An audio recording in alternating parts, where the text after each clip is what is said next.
Commandy asks, a little differently, how come apes are the only, animals that can talk and end up being like anthropomorphic, creatures. And so all of these things, it's all, I love it. It's just like, well, who wants to sit down and make a comic?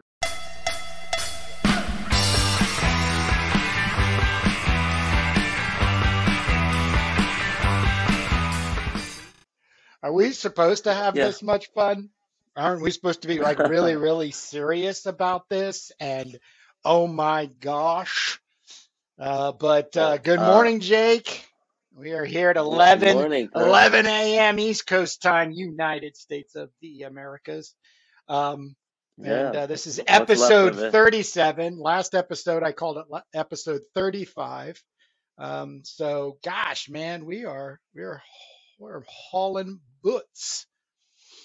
Yeah. We are making Sundays fun again. Sunday's fun again. Oh, yeah, yeah, definitely. But we were just right before I hit the record button. You're working on issue 2, Splash Page, homage to Paul Galassi, sorry, Galatian. Yeah. Masters of Kung Fu. And I got a long shot of it, so I got to see the whole thing, and it's looking super sweet. Um, Oh yeah, we're just montaging stuff here, and it's a medley of images. We have young Turbo, we got old Turbo. We're going to show the destruction of the orphanage, which is not actually real because the orphanage just blows up all in one shot. But here we're showing it on fire, so this is just metaphorical, I guess. And I'm going to put like a little burning city down here at the bottom, but um, this is just going to be the opening for those people that didn't read number one. They're just going to read this. They're just going to see this. Turbo Pit Fighter. I've gotten used to the smell of blood, but it wasn't always this way.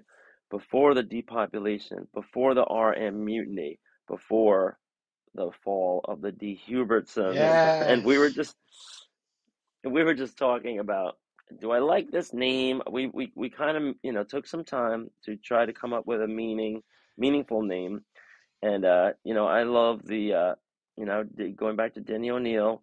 They say Ralph Cramden.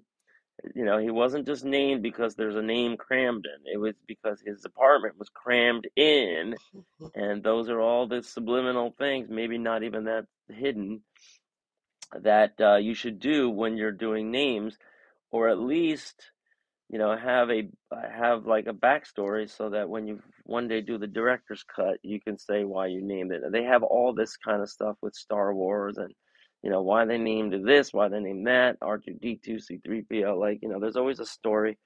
So trying to be no different. We want to I came up with the Dehubertsons, and I wanted to use the former names of presidents. So Hubert Humphrey was a former president.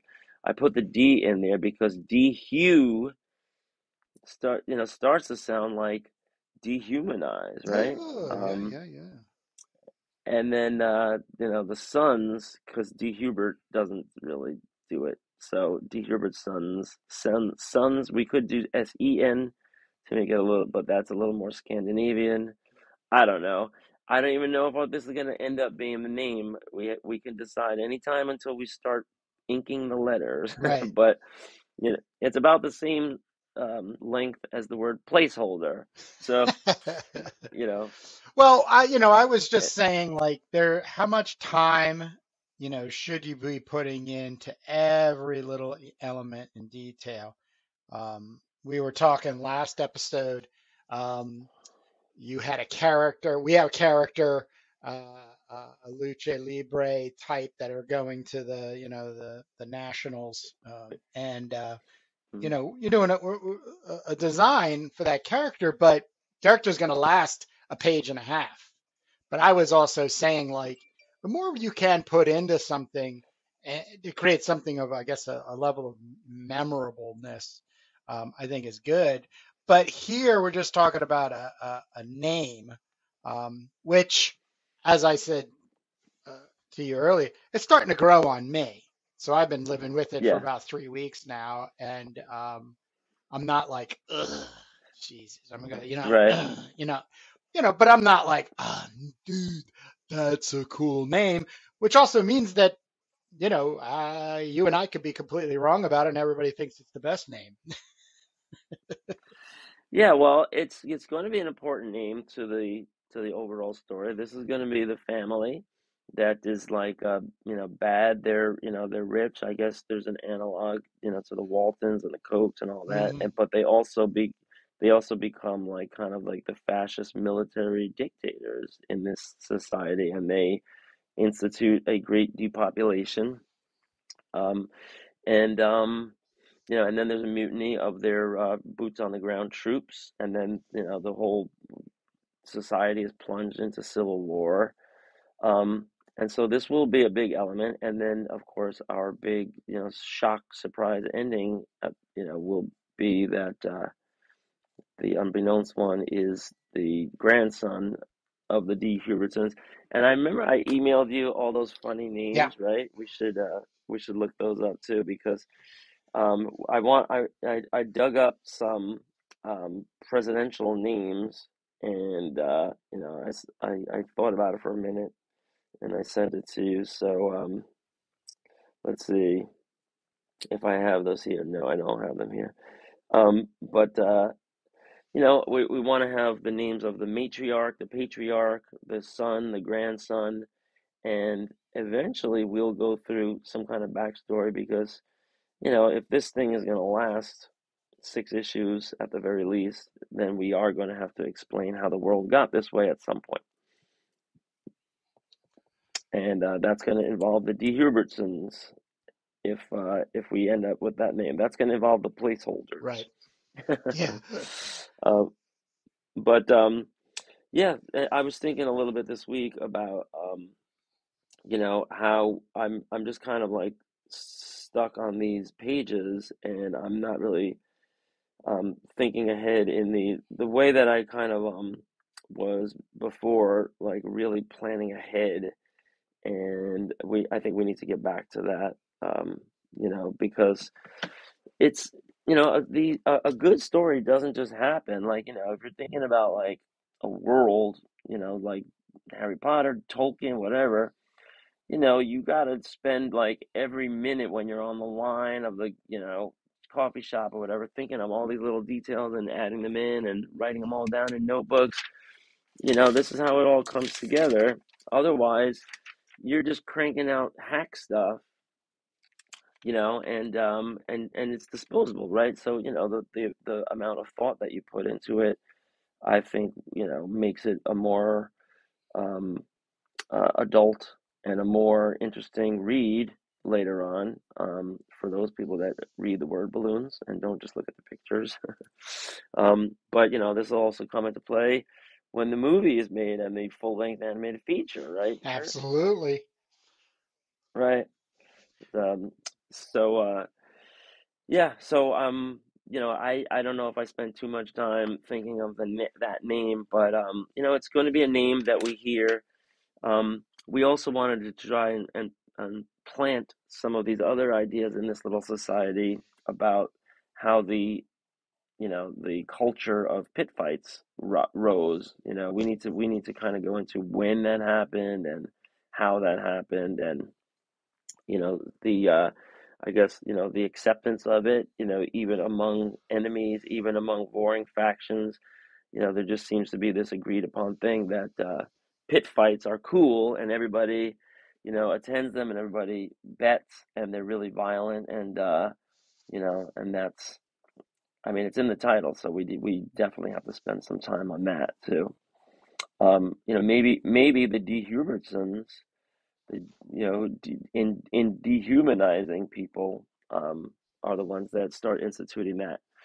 Maybe it alludes a little bit to, the ancient gladiators, but also the Hunger Games, right? Yeah. Which is making a sport and a spectacle out of pitting factions against each other, um, and glorifying violence, that making life disposable, it's kind of indoctrinating people into thinking life is disposable. So before we get too deep, yeah, just these are these are the ideas swimming around. The Hunger Games. I think there was a accusation that the Hunger Games was actually based on a Japanese movie.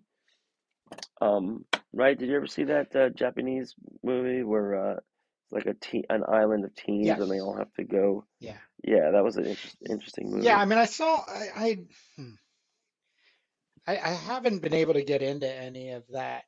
If you want to call it genre, the dystopian, evolving around, developing teenagers and stuff like that. But I mean, they're interesting, but then they also kind of feel like, um, like Big Brother on, a deserted island, or Lost, you know, um, where, Lord of the Flies. Yeah. well, Lord of the Flies, though, is one of my favorite stories, of all time. So I got connected to that like in high school, but then found myself, um, reconnecting to it as I started growing up. And so that and Hamlet, those two books as paperbacks, I would try to read every year in my 20s. hmm Um, and Yeah, that's a really, socially speaking, it's using a group of choir boys that land on an island, British and proper and all that, and watch them, kind of div- uh, put them, digress back into being animals. But then they have individually at times, some spark of humanity. And then you got to deal Yeah. with Well, I society and everything. So, and the downfall of society, right? As it all goes downhill. So how do we get from we have a couple of eras here because you know old Turbo, by the time she's old, it'll be a lawless society, and by the time she's young, it'll be like our regular society that just turned bad, and then everything got really unhealthy, and politically unstable and violent, and there was genocide or mass slaughter.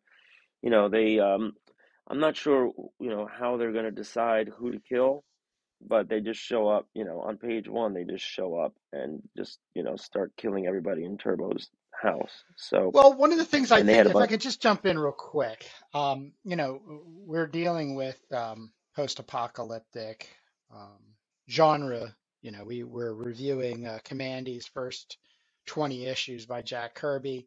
There's a good chance we'll go into the collected edition, the first issues of Planet of the Apes. But hmm that I love for so many reasons, and I have to just say one of those reasons is it aligns very nicely with the idea of society and humans de-evolving.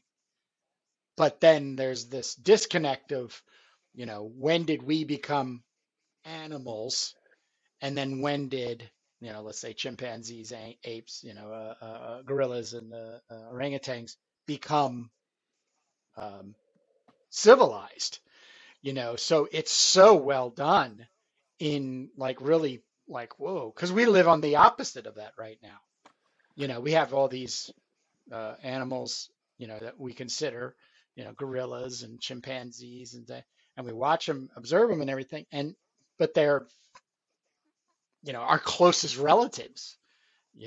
I mean, they share Primates. 98 point something percent of the same DNA, yet they're uncivilized. So if we're gonna keep using these, because Commandy plays around with that too, because all these animal humanoids, lions and tigers and rat men and such, he Right. consider Commandy and humans to be animals. And other than Commandy, He's the only human that is intelligent and speaking. So I just have to kind of bring back in for Turbo my question of the glowers, and then Hmm. the whole having this stuff on the face, these veins on the face, and the there's sort of a division just within society there. Is there something chemical, pharmaceutical, evolutionary that we can bring in as an element that we don't even know when and where it happened, but it's sort of the idea of division in society instead of just rich and poor or whatever. Well, these are the questions. When you sit down and you say, "Hey, I'm gonna make a post-apocalyptic comic because it's cool," and then you start out on page one, and you say, "I don't know shit about history, but I know there was something called the geographical thinning," and then the door bursts open, and all these people are sleeping on the floor, and then they just start getting murdered. Um, yeah, so you're like, okay, I want this to be my setting, but then you're like, well, one issue turns into two, and now you have to go back and say, okay, why was this happening? And they did the same thing with Planet of the Apes. The first Planet of the Apes, some people say it's unwatchable, nowadays. It doesn't hold up because everything takes a long time to unfold, and there's just, it's like 40 minutes before you see an ape, and you have all these questions, and everyone's like, what's happening here? And you're getting answers little by little. But by the time the movie's over, and by the time you saw the sequel, and then the next sequel, and the next sequel, they need to explain, okay, how did we get this way? We know that they were worshiping nuclear missiles. There was a secret society of like hooded elders, right? I remember these kind of things. Yep. I'm probably not that good on Planet of the Apes, and then Kurt is also alluding to the fact that Marvel got the rights, not in their color comic books. In the color comic books, they were just kind of rehashing the movies, but in the black and white comics, they got permission to use the world and to create new characters and to just let the creativity fly. There were some amazing teams working on those black and Yeah. white Planet of the Apes comics, and so maybe we'll get into that in our some of our breakout videos. But they needed to explain, how did apes get to talk? How does that get turned on? Whatever turned it on in humans turned it on. Didn't turn it on in animals, and then all of a sudden turns it on. Commandy asks, a little differently, how come apes are the only animals that can talk, and end up being like anthropomorphic creatures. And so all of these things, it's all, I love it. It's just like, well, who wants to sit down and make a comic? Who wants to sit down and write? Who wants to draw? And what are some ideas? Let's kick them around.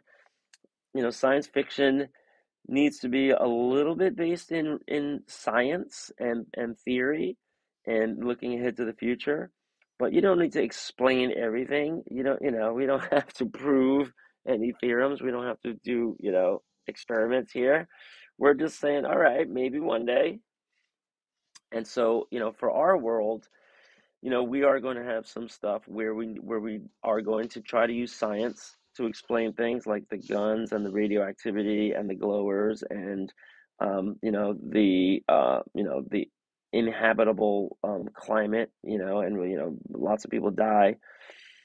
Um, we get into like a little bit of this question of Thanos, in the Avengers Endgame movie. Was Thanos a good guy or a bad guy? Like, he killed half the people, but that makes Earth a lot less crowded for the other half of the people. And that was Thanos's reasoning. Is that a good thing or a bad thing? In his mind, he was doing it to help, supposedly, right? Yeah. And and the Avengers, all fought him. So whose side are we on? And then you also have people in real life who are like chaos agents, right? they say, we'll be better off after the race wars, and a lot of mentally unwell people take a lot of fiction to heart, and of course, Charles Manson is probably the most famous example. Why he started murdering people is because he thought that there was going to be a race war, and that he it would make things a lot less complicated once the Civil War was over. I guess I don't know. I'm just trying to rationalize Charles Manson here. It's hard. It's hard to Well, do I the could say it's hard to do I the can't pro see and the us con. going. I can't see us going particularly that deep or deeper than, let's say, Commandy's world and the way Jack, you know, puts it into play. And that brings me to just one of my uh, joys in remembering reading comics in the 70s and early 80s was, um, you have these different teams that are coming in and picking up a title, whatever it is. Um, and they as a team get to do two things. They get to play with the story and the characters and who they are, where they are, how they grow. And that's from the writer. And then the artist gets to play with the costume design, and maybe they're maturing, or whatever it is, give them a cooler look, and so on and so forth.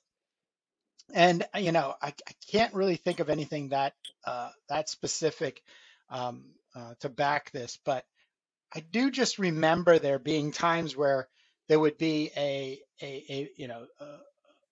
glitch in the system, because then now you have this new team, and then they have to deal with how Kitty Pryde and Colossus were in a relationship and no longer, but then and then that would create even more friction. But my point is that I really miss the idea of writing oneself into a corner and Yeah, then creatively having to write themselves out of the corner. I think a lot of content that's out there is overworked, and then when it's overworked, it just explains and reads itself completely, without the whole, well, how did the apes become smarter than the human? And whether it actually gets explained or not is not the point. The point is that you're now taking part in this world. These characters are now all going through this and becoming and growing and de-evolving, and and of the such. Um, one of the things, and correct me if I'm wrong, but I'll kind of fight you on it too. Um, you know, uh, Turbo is not a hero, Turbo is a survivor, I think, first. right? But Turbo's a pit fighter. So Right. that means, she is um, one of the chosen ones, right? She's a glower, right? Yep. And so most of the glowers end up being pit fighters. I mean, let's say most of the pit fighters are glowers, but glowers are people that are given by nature or happenstance a natural advantage. They're stronger and they're more resistant to radiation sickness, and they're more vital. They're healthier. They're basically superheroes, and just like Mutants. yeah, you could say mutants. The mutant gene that resisted the whatever the radioactive element was that or the gas. I think it'll be gas. They gassed the skies, and everybody like hid indoors and underground and everything, and a lot of people died. A lot of people got sick. It took a lot of time, but some people emerged, better than ever. Like there was like an incubation period, and if they didn't get the veins on their face, on their under their eyes, then that means they're glowers, and so you could just see them. Everybody else who didn't die ends up adapting by growing these big, veins sticking out of their face, and that's a device. It's a visual device that maybe we could explain, a little more medically or scientifically down the road. If we get a chance. I was thinking that maybe Elavena will be our kind of like academic slash scientist slash tinkerer, Oh, that's a great idea. inventor, doctor, but there'll be a brain trust there, even if it's like Elvina or her team, doing experiments and trying to find out things. I mean, imagine if you could engineer, genetically to make just glowers. You would have, the the the the master race, right? I was gonna say the proverbial master race, right? Um, Yeah. I'll never forget. Was it Bela Lugosi? I will create a, a race, an army of supermen in the forest. What was that quote from the Tim Burton movie? Oh Yeah. God, Yeah. right. Oh, Planet Nine. Um, Plan 9 from Outer Space, right? Plan Nine. Yeah, I Plan will Nine. I Sorry. will create a race of supermen that will live come out of the forest and will rule the world, right? Remember? Right. Right. and they made the movie Ed Wood about that, right? They were kind of mocking Yes. how melodramatic it all was. But sure, yeah. I don't think we're going there. Maybe somebody will have a plan to go there, like an evil plan to go there. Maybe Elevena can be experimenting with ways you know, to increase health, people's health and make them, more resistant, like a vaccine, let's say. So I don't know. These are just ideas swimming around right now because we're only on issue two.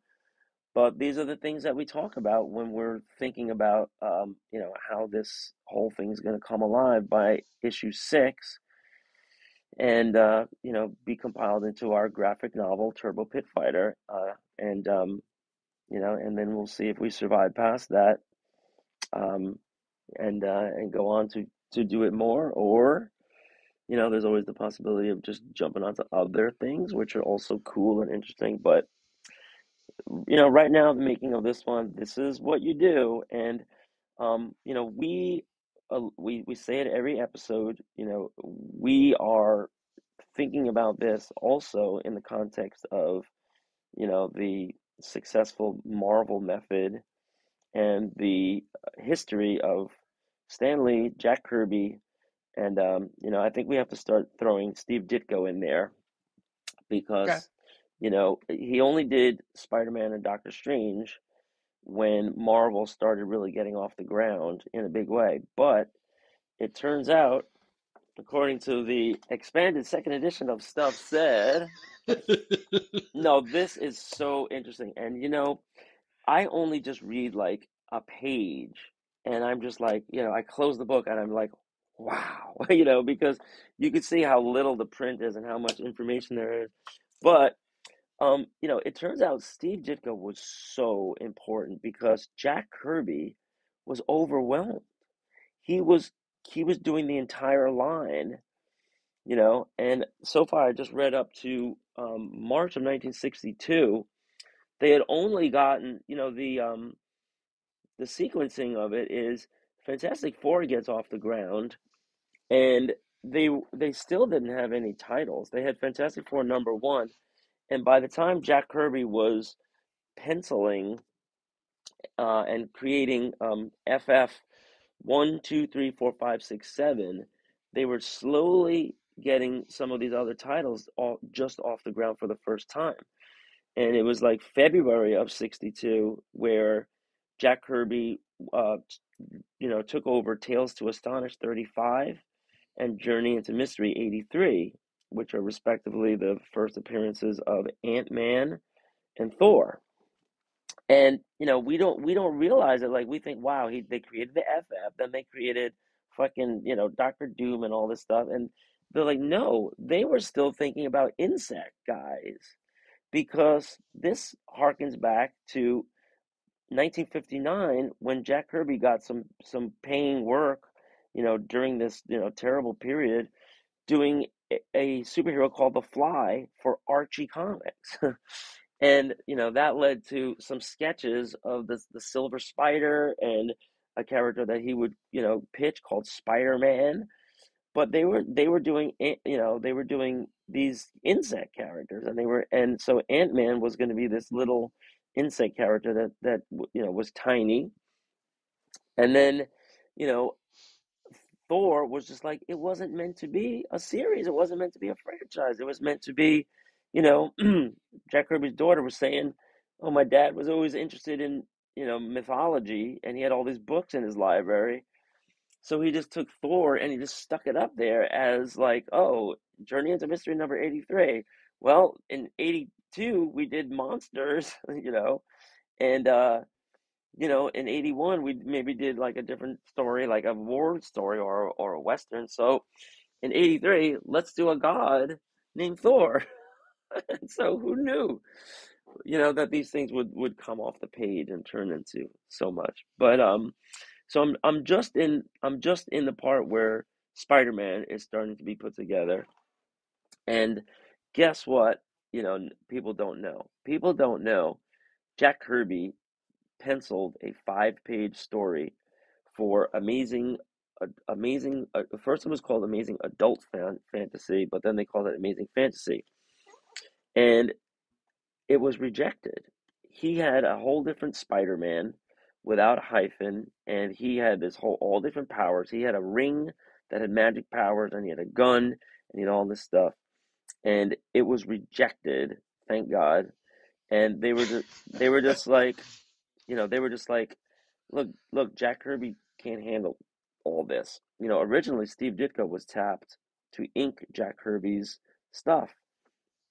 And so, Stan Lee just said, we're going to go a different way and we're going to have Steve Ditko pencil it.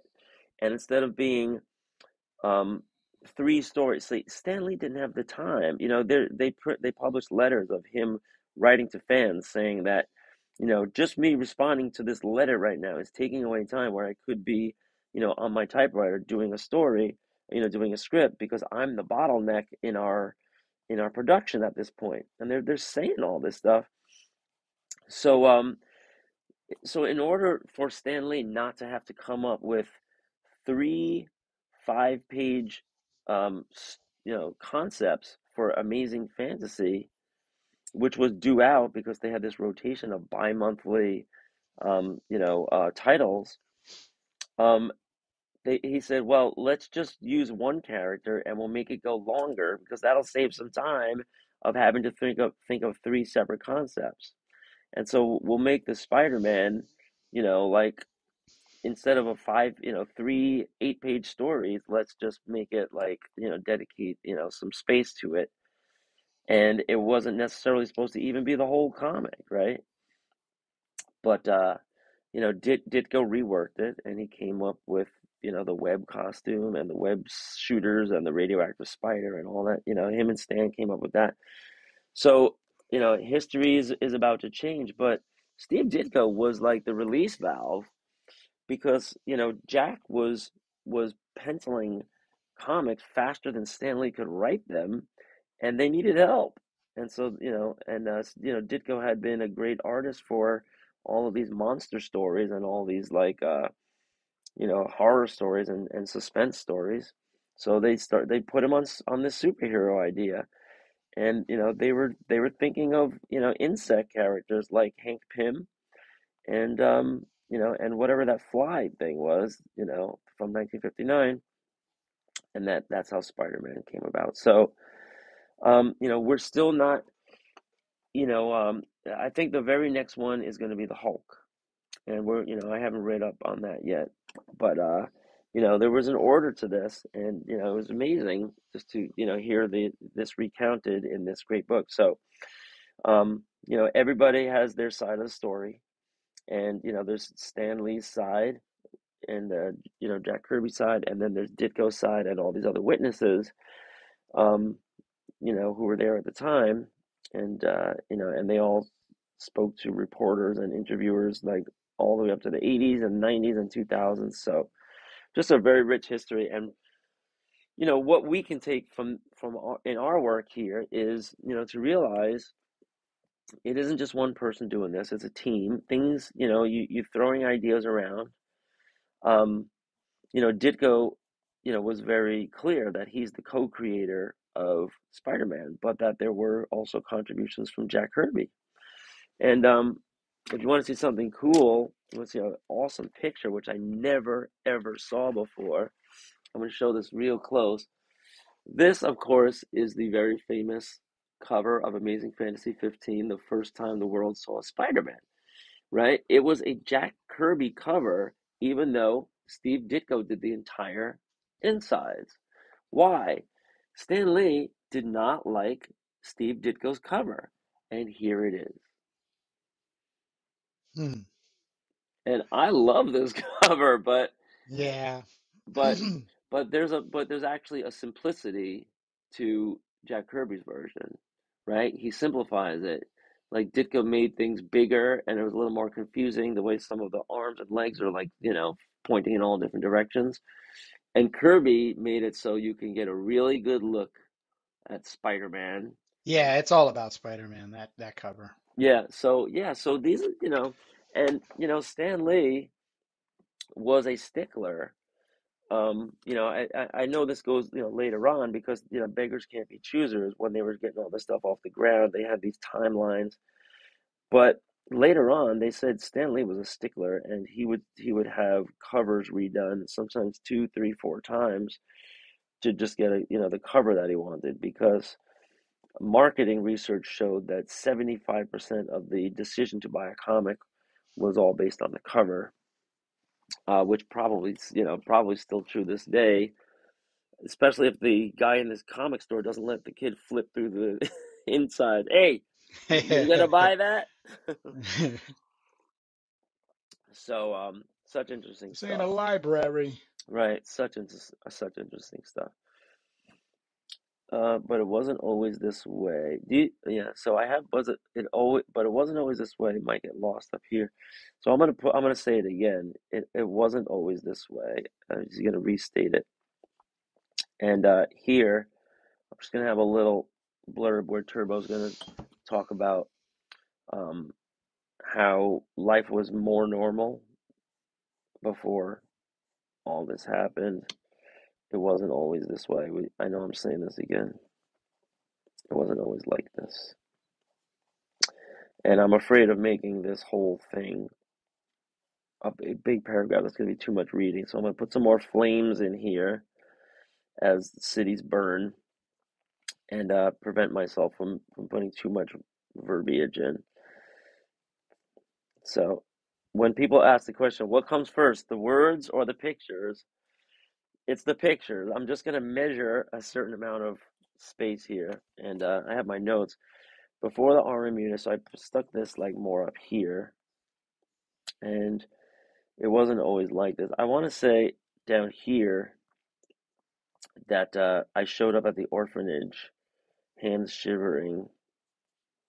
So you see I'm like writing two sentences at the same time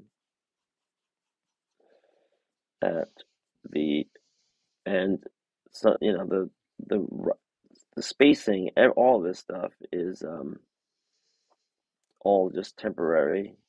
We're just getting this down. See, I can't fit shivering in now. So what do? My hand shivering with hand shivering because it's not about what I want to say. It's about how many letters fit on this line.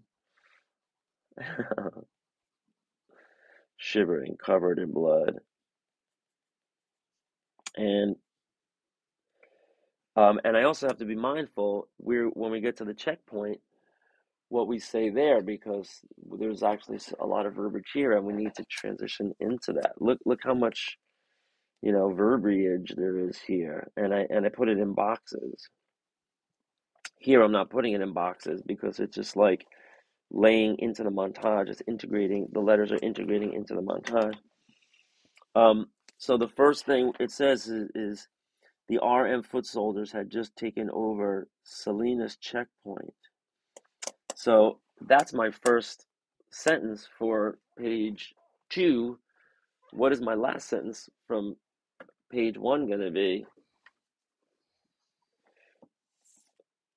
She showed up, with hand shivering covered in blood. I don't have a lot of room here. I'm just going to take hand shivering away. I showed up at the orbit. Yeah, so I don't know. I'm not going to do this right now, but I have to, you know, puts some text here, some text here, And you're and then trying to lead this directly into yeah, the it original page one, which is the checkpoint, right? right, and people can see right here the process. I'm totally busted. I didn't think about this before right now, and so now I'm like trying to shoehorn it in. So you can see the charlatanism at work. But right now, yeah, so I'm not going to worry about this just while we're podcasting. But we're going to talk about father, mother, dead, and then other people's blood. It's not only their blood. And then showed up at the orphanage. Um, Sister Ray turned me into a what do we want to call her? A what do we say here? A smuggler. Last Hmm. 2 years. So yeah, I better read this. The controlling armed forces are bitterly split. The ruling family, who controls all the automated weaponry, has no more use for about 25,000 foot soldiers who occupy the hinterland. This could, of course, change, but last 2 years I've been a smuggler for a resistance cell operating out of the orphanage. I've become increasingly more daring, and I'm fast when I need to sneak behind RM lines. Headmistress, so this will be replaced by Sister Anne. Oh wait, Sister Ray, right? Yeah, Sister Ray. hmm I was just on YouTube yesterday listening to A History of Punk, so that came up. Sister Ray.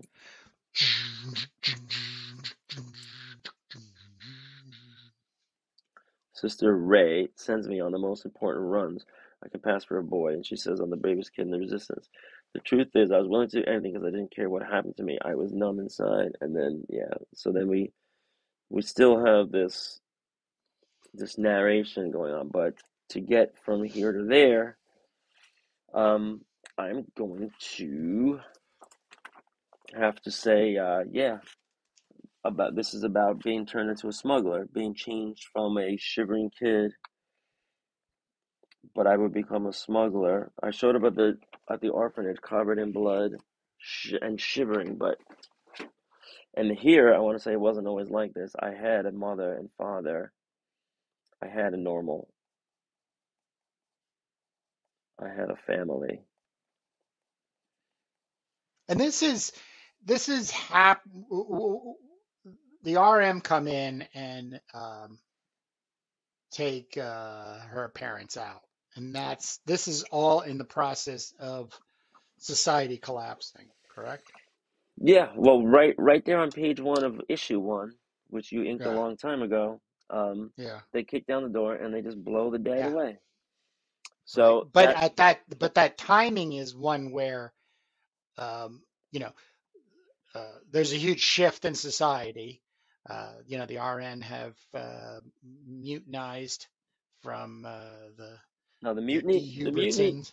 yeah, the mutiny comes in between issue one and issue two. That's I mean in issue one we only have like what is it, 3 pages of flashback of young Turbo. In issue two we're gonna get a lot more of young Turbo. Young Turbo becomes a character unto herself, and a thread in that we go back and forth. But in But isn't it? I'm kind of leading you into a space where a lot of that is giving historical value to the story. yeah, yeah, like on issue one, I didn't concentrate too much on backstory and world building. Uh-huh. We just give these little hints. Maybe through dialogue and because I gave you these empty word balloons here and Yeah. empty narrative, so maybe we can modify some of that to creep some of that in if we have space. But in issue two, we really want to expand on the backstory and the world and some of these other characters and what we start to explain right at the beginning of issue two is that the RN, when we join Young Turbo now, 2 years after issue one, the RM is in mutiny, and they're fighting with the Dehubertsons, who control a lot of automated weaponry. But there is a resistance, and then Turbo is able to, exist in the space just like between these warring factions. They literally blowing each other up as she's sneaking through to do her smuggling. But at the end of issue two, towards the end of issue two, the RM comes to the orphanage and they just attack it. And we need to explain why. Um, because it was a remaining outpost. It was a structure, and they had resources. They had children there. So there's going to be all these possible motives.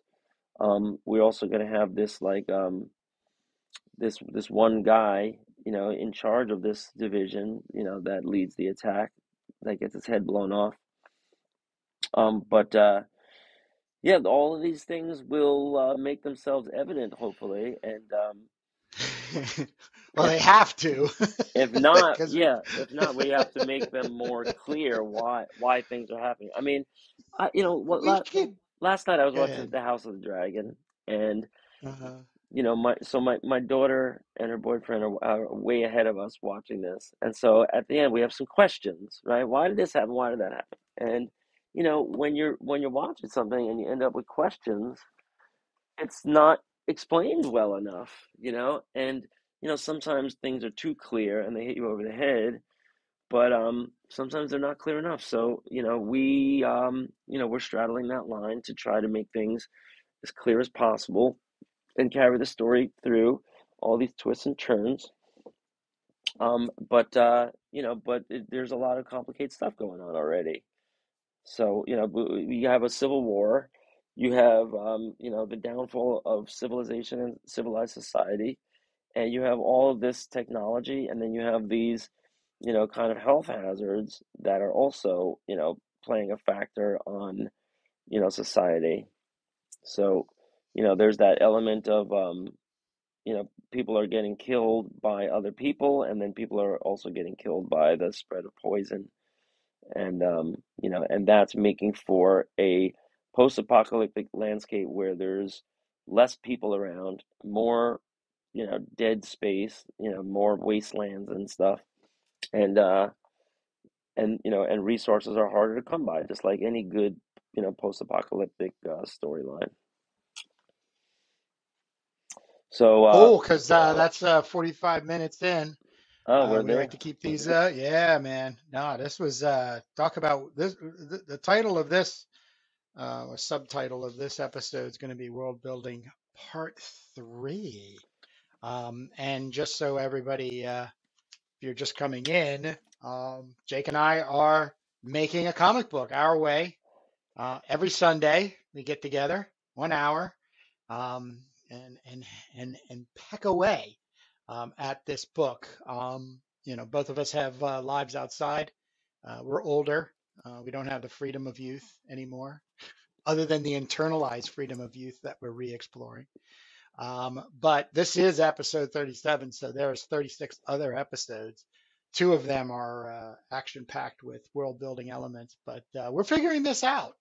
We have a lot of history in comics as well as other entertainment forms, and we just got back together after a 20-year hiatus from working together. And you made it this far.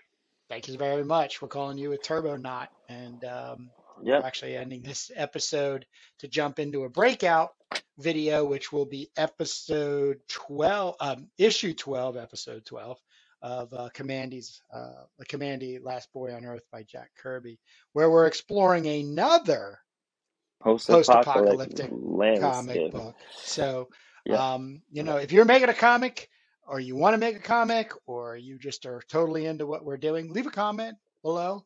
Um, and Smash the button. obviously, yeah, all that, it's like my thing with this whole likes, follow, and subscribe, all this kind of stuff. If you don't know this by now, for being on YouTube. I mean, I don't know how we're going to get that across to you, but thank you is really what I want to say. Is thank you for making it this far. And obviously, we're speaking to you on some level. Comics, post-apocalyptic, Jack Kirby, or just two crazy kooks talking about making a comic book and doing their best at it. But as always, Jake, I had a great time. Can't wait till next week.